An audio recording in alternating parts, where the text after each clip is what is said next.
वेदानाम् अर्थसंघानां रसानां छन्दसामपि मंगलानां च कर्तारौ वंदे वाणी विनायकौ आपदामपहर्तारं दातारं सर्वसंपदां लोकाभिरामं श्रीरामं भूयो भूयो नमाम्यहम्। अतुलितबलधामं स्वर्णशैलाभदेहं दनुजवनकृशानुं ज्ञानिनाम् अग्रगण्यं सकलगुणनिधानं वानराणामधीशं रघुपतिप्रियभक्तं वातजातं नमामि।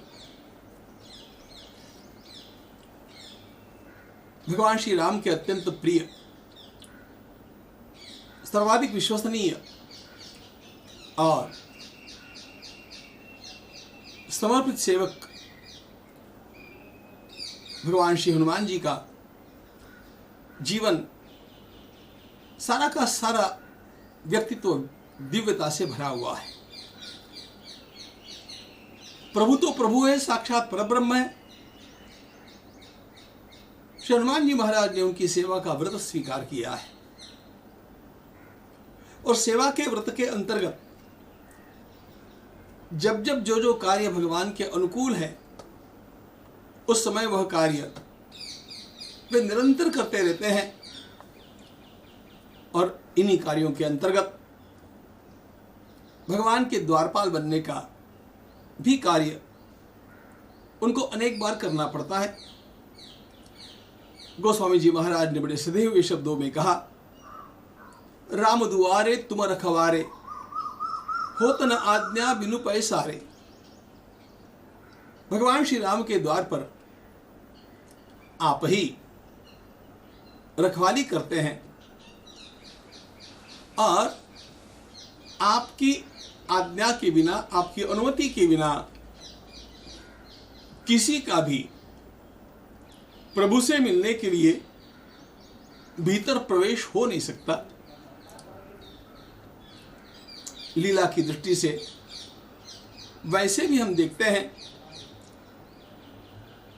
प्रभु के जो धाम जिनका हम वर्णन भिन्न भिन्न स्थानों में सुनते हैं, वहां पर द्वारपाल हुआ करते हैं। वैकुंठ धाम में जय और विजय ये श्री भगवान के द्वारपाल ही तो है। उसी प्रकार भगवान श्री राम के लिए हनुमान जी द्वारपाल का काम करते हैं। वैसे भी जहां भगवान नारायण के मंदिर आपने देखे होंगे, वहां जय विजय के पश्चात भी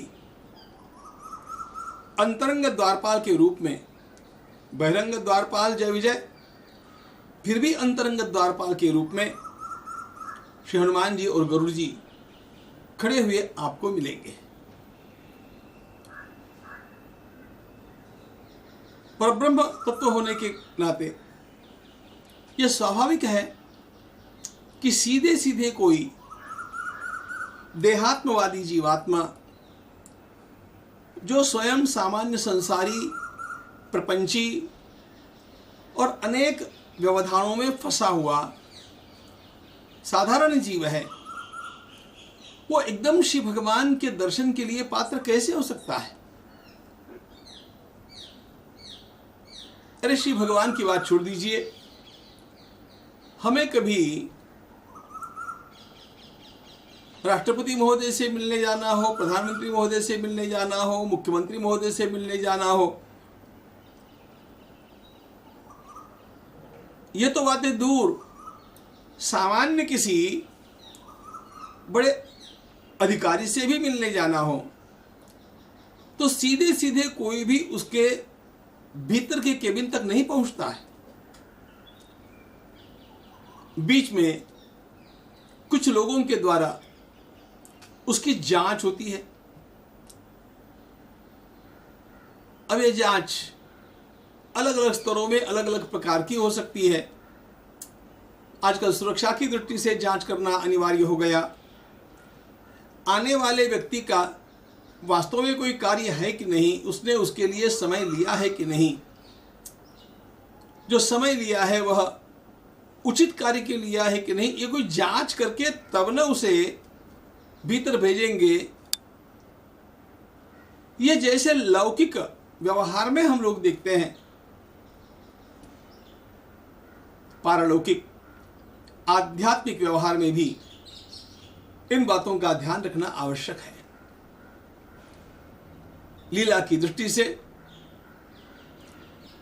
भगवान श्री राम के द्वारपाल के रूप में श्री हनुमान जी महाराज विराजे हैं। जिस किसी को भी सीधे श्री भगवान से मिलने के लिए जाना है, उसकी जांच पहले हनुमान जी करते हैं। अब हनुमान जी जांच करेंगे, ये बात ही अपने आप में इतनी बड़ी है। योग्यता की पराकाष्ठा श्री हनुमान जी में है। आने वाले जीव में भी, आने वाले साधक में भी ऐसे कुछ गुण है कि नहीं, उसकी कोई पात्रता है कि नहीं, ये जांचे बिना हनुमान जी कैसे उसे भीतर छोड़ सकते हैं। अब ये पात्रता गुणों की दृष्टि से होगी, साधन की दृष्टि से होगी। आने वाला साधक अपने जीवन में धर्म का पालन करने वाला है कि नहीं, उसका जीवन नैतिकता से भरा हुआ है कि नहीं, उसने चलो बहुत पुण्य किया है कि नहीं, ये और एक बात है, लेकिन कहीं उसका जीवन दोषपूर्ण तो नहीं है, पापमय तो नहीं है। यह सब देख करके श्री हनुमान जी महाराज उसे भीतर छोड़ेंगे। कभी कभी ऐसा होता है, भीतर तो भगवान श्री राम विराजे हैं, वे अत्यंत करुणामय भी हैं, वे केवल न्यायी नहीं हैं, वे दयालु भी खूब है।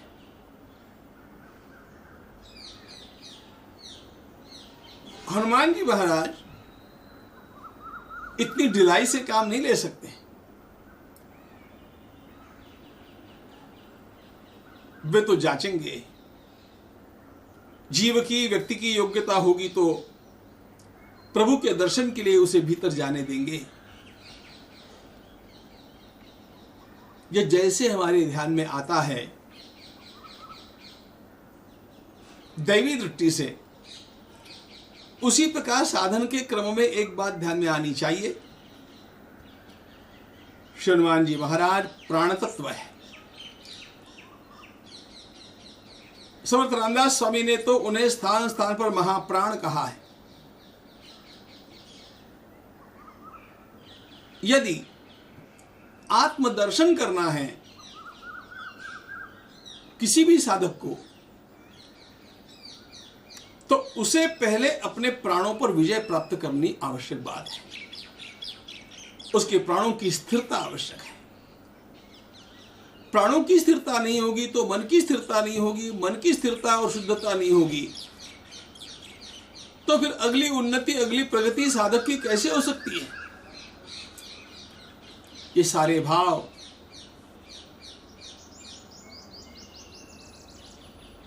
गोस्वामी जी महाराज इस पंक्ति में यहां पर ला करके हम लोगों को सिखाते हैं। राम दुआरे तुम रखवारे, हो तन आज्ञा बिन पैसारे, सब सुख लहे तुम्हारी शरणा, तुम रक्षक काहू को डरना।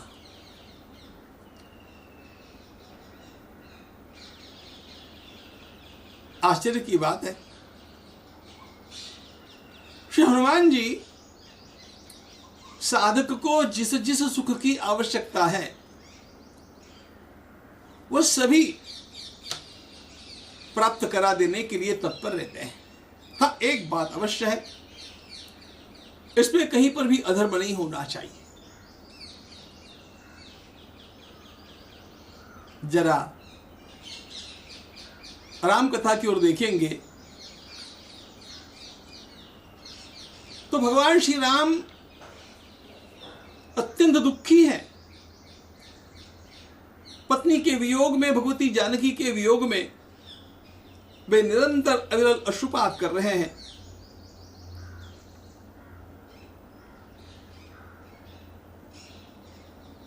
भगवती जानकी कहां होगी उनको पता नहीं, उसे कहां कैसे खोजा जाए इसका उनको पता नहीं। पता है उस समय हनुमान जी ने उनके समक्ष कहा, ठाकुर आपको इस प्रकार विलाप करने की आवश्यकता नहीं है।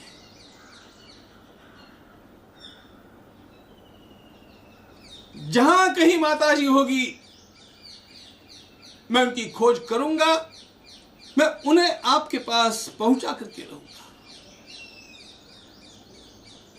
सातले वा वर्तंतीम वर्तंतीम वा नमस्तले अहमानीय दास्यामि तव हरियाम अरिंदम। ये वाल्मीकि रामायण का एक अत्यंत महत्वपूर्ण श्लोक है। अहमानीय दास्यामि तव हरियाम अरिंदम। भगवान श्री राम दुखी हैं और दुखी भगवान श्री राम को सुखी करने के लिए श्री हनुमान जी महाराज अपनी ओर से प्रतिज्ञा करके कहते हैं कि आपको कुछ चिंता करने की आवश्यकता नहीं है।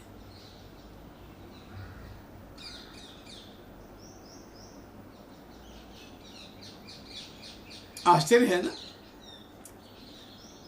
भगवान श्री राम का भी सुख लीला में जिनके अधीन है, उनके अधीन होने पर हमें अपना कोई भी सुख प्राप्त होगा, इसमें कौन बड़ी बात है। किसी को संपत्ति चाहिए, किसी को विद्या चाहिए, किसी को पुत्र संतान चाहिए, किसी को कोई सत्ता का पद चाहिए, कोई किसी प्रकार की आपत्ति में फंसा है, उसे उस आपत्ति से बाहर निकलना है, दुख से करा रहा है। उपाय बतलाते हैं गोस्वामी जी महाराज, सब सुख लहे तुम्हारी शरणा। हनुमान जो कोई तुम्हारी शरण में आकर के पहुंच जाता है और तुम्हें अपने आलम्बन के रूप में, आश्रय के रूप में स्वीकार लेता है, उसे जो सुख चाहिए वह सुख प्राप्त करा देने का सामर्थ्य तुम्हारे भीतर है और उतनी कृपा आप उनके ऊपर करते हैं।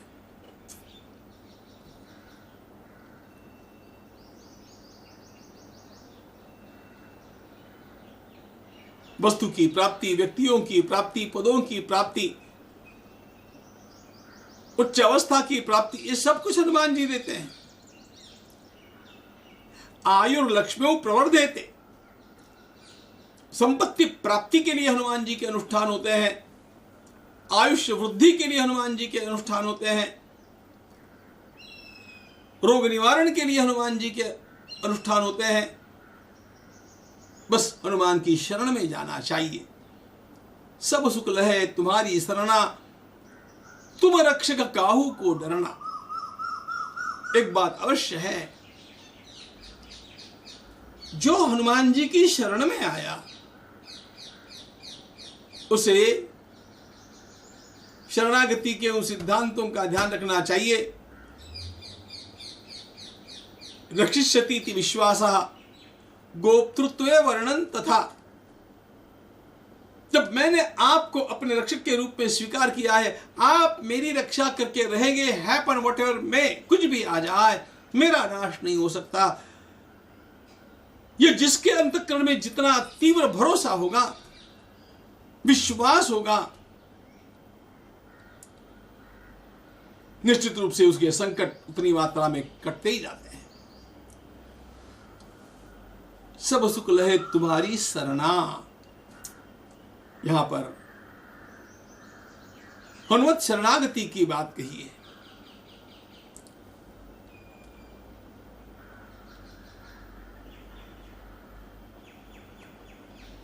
जब मैंने हनुमान जी को अपने संरक्षक के रूप में स्वीकार किया है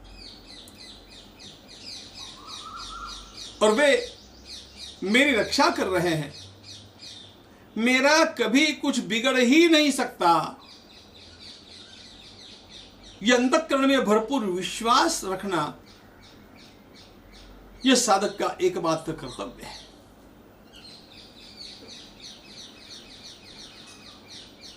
और इसके लिए आपन तेज समारो आपे, तीनों लोग हाँकते कांपे। इसके लिए उस साधक को एक काम करना होता है,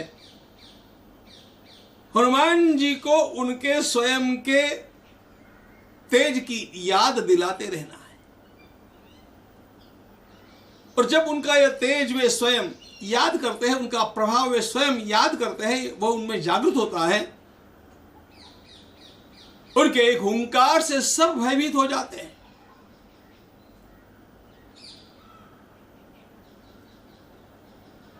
हनुमान जी का प्रभाव बस इतनी सी बात है कि सुप्त होता है, उसे जागृत करना पड़ता है। और उसे जागृत करने के लिए जो अनेक विधाएं हैं, उनमें सबसे सरल विधा हनुमान चालीसा का मनोयोग से पाठ करना। ये आपन तेज संहारो आपे, तीनों लोग हाँकते। जब तक हनुमान जी का तेज जागृत नहीं हुआ, जब तक हनुमान जी को अपने प्रभाव का ज्ञान नहीं हुआ, जब तक उनको अपनी शक्ति का बोध नहीं हुआ, उस समय तक के हनुमान अलग बात है, और शक्ति का बोध होने के पश्चात के हनुमान अलग बात है। शक्ति का बोध नहीं हुआ उस समय तो हनुमान जी भी एक सामान्य दुर्बल वानर के समान चिंताक्रांत होकर के बैठे थे। अनेक शतसहस्री विषण्णाम हरिवाहिनी जाम्बवान समुदीक्षैव हनुमंतमथा ब्रवी।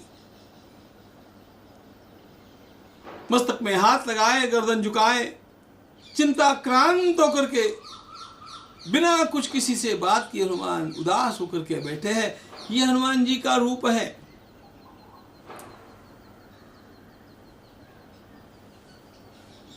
जब तक जाम्बवान जी ने उनकी शक्ति का जागरण नहीं किया, और जैसे ही हनुमान जी की शक्ति का जागरण जाम्बवान जी के द्वारा उनके स्तवन के माध्यम से आरंभ हुआ, हनुमान जी का शक्ति जागरण इतना विलक्षण, उसी समय वे कह देते हैं आपको डरने की क्या आवश्यकता है। आप तेज समारो आपे, तीनों लोग हाँकते कांपे। क्या बोला है उस समय हनुमान जी ने, आपको याद है? उनकी वाणी वहां पर अत्यंत प्रभावी हो गई। भगवान श्री राम का पुनः पुनः जय जयकार करते हैं और कहते हैं, अरे क्या बात करते हैं आप लोग, एक रावण की मैं लंका जाऊंगा, एक सागर नहीं, इस प्रकार के 100 सागर मेरे सामने खड़े हो गए तो सबको पी जाऊंगा। सागरान शोषयिष्यामि दारयिष्यामि मेदिनीम पर्वतांश चूर्णयिष्यामि। मेरे सामने पर्वत खड़े हो गए तो उनका चूर्ण कर दूंगा।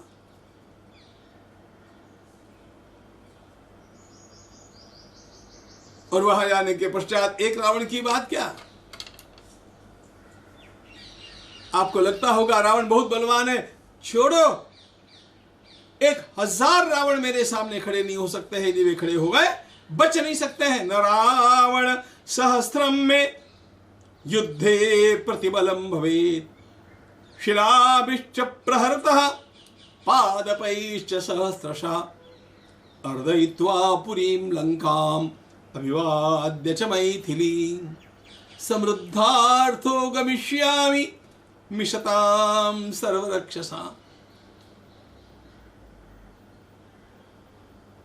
जाम्बवान जी की स्तुति का आरंभ होने के पूर्व के हनुमान और उस स्तुति के पूरे होते होते हनुमान में निर्माण हुआ ये जो परावर्तन है, ये जो परिवर्तन है,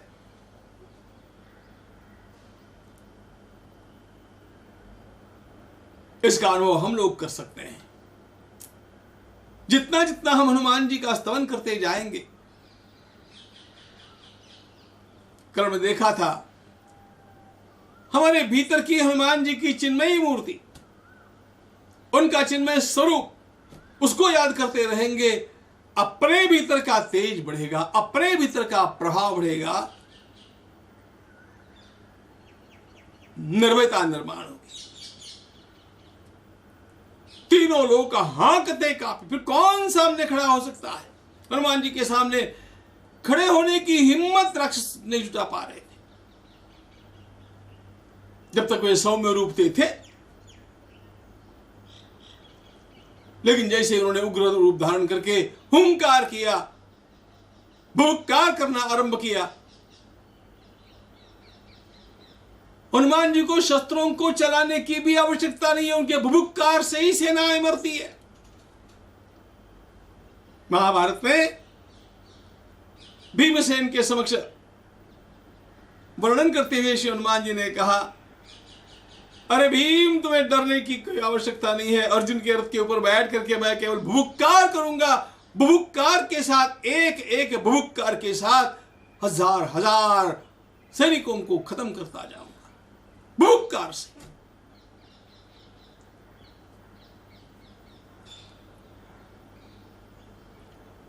आपन तेज समारो आपे, तीनों लोग हांकते।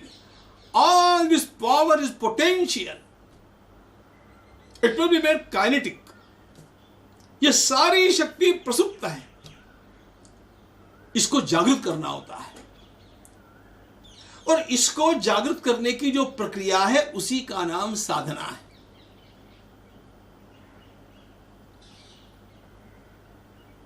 इसीलिए तो चाहे नवरात्रि के दिनों में है, चाहे हनुमान जयंती के समीपस्थ दिनों में है, चाहे श्रावणादिक मासों में है, लोग जो हनुमान जी का अनुष्ठान लेकर के बैठ जाते हैं, उनके भीतर ये सारी शक्तियां धीरे धीरे जागृत होने का द्वार खुलता जाता है। प्रति मंत्र के साथ, प्रति स्तोत्र पाठ के साथ, आपके द्वारा किए गए हर अनुष्ठान के हर पहलू के साथ ये शक्तियां बढ़ती जाती है। ध्यान रखना, इनका उपयोग जब होना है तब होगा, लेकिन उनका स्टोरेज तो आपके भीतर होता ही जाता है। इसलिए अनुष्ठान करनी चाहिए, मंत्रों का जप करना चाहिए, पुरस्चरण करने चाहिए, स्तोत्र पाठ करना चाहिए, ग्रंथों के पारायण करने चाहिए।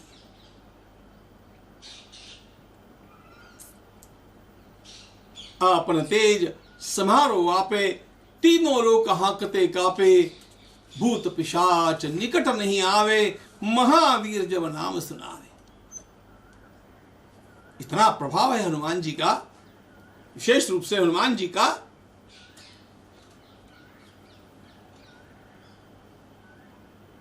कि सामान्य लौकिक संकटों की तो बात क्या, हमारे आसपास जो अनेक अदृश्य मलिन शक्तियां हैं, इनके अनेक नाम हैं, भूत प्रेत पिशाच डाकिनी शाकिनी हाकिनी लाकिनी आदि आदि।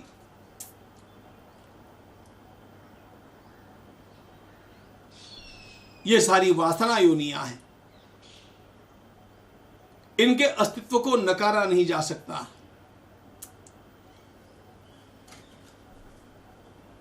ज्यादा पढ़ लिख करके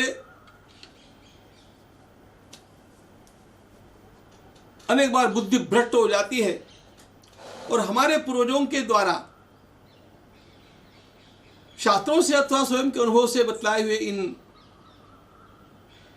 अनेक सिद्धांतों पर हमारा विश्वास नहीं रहता है।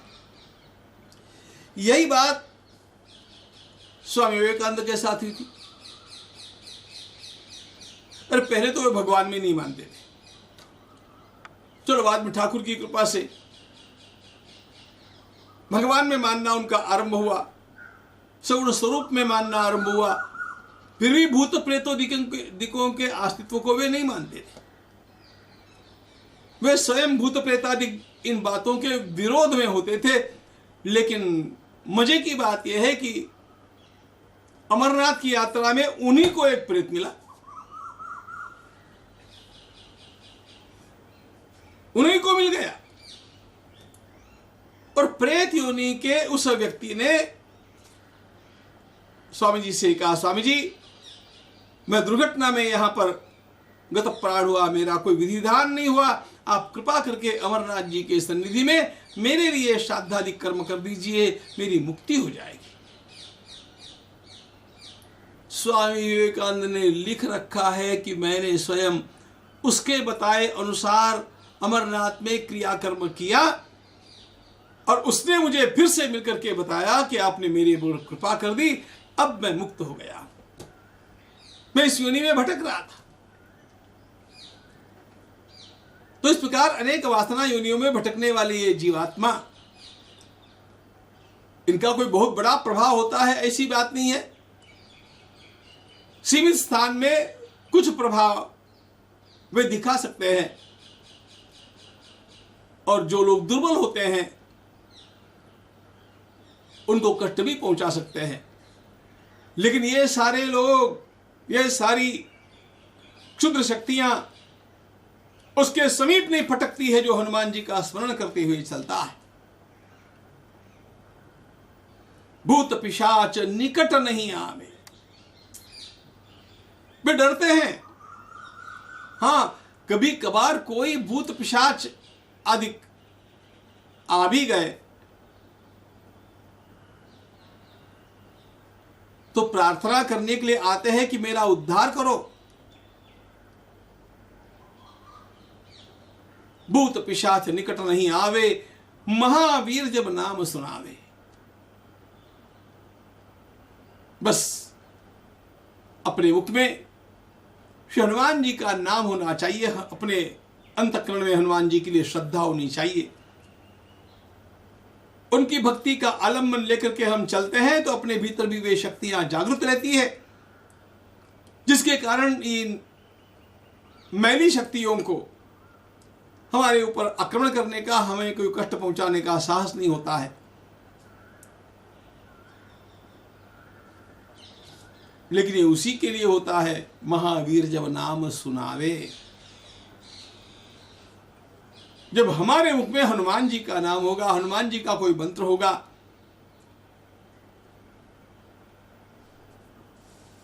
कोई भी सामान्य शक्तिमान अपने से बड़े शक्तिमान से डरता है।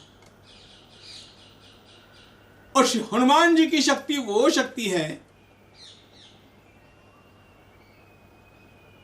जो इन सामान्य भूत प्रेतों के लिए तो छोड़ दीजिए, बड़े बड़े देवताओं के लिए भी अप्रतिहत है। हमने देखा ना, इंद्र ने, अग्नि ने, ब्रह्मा जी ने, विश्वकर्मा ने, कुबेर ने, सब ने कह दिया कि हमारी कोई भी शक्तियां इनके ऊपर, इस हनुमान के ऊपर नहीं चलेगी। अब हनुमान जी के ऊपर ये शक्तियां नहीं चलेगी, ये जब उन लोगों ने वरदान दिया है तो अपने आप ध्यान ये भी रखना चाहिए कि जब हनुमान जी का नाम लेते हुए हम चलते हैं और इसके पूर्व भी हमने हनुमान जी का बहुत स्मरण किया है तो अपने आप ही तन्मय होने के कारण ये क्षुद्र शक्तियां किसी प्रकार का कष्ट हनुमान जी के भक्त को पहुंचा नहीं सकती।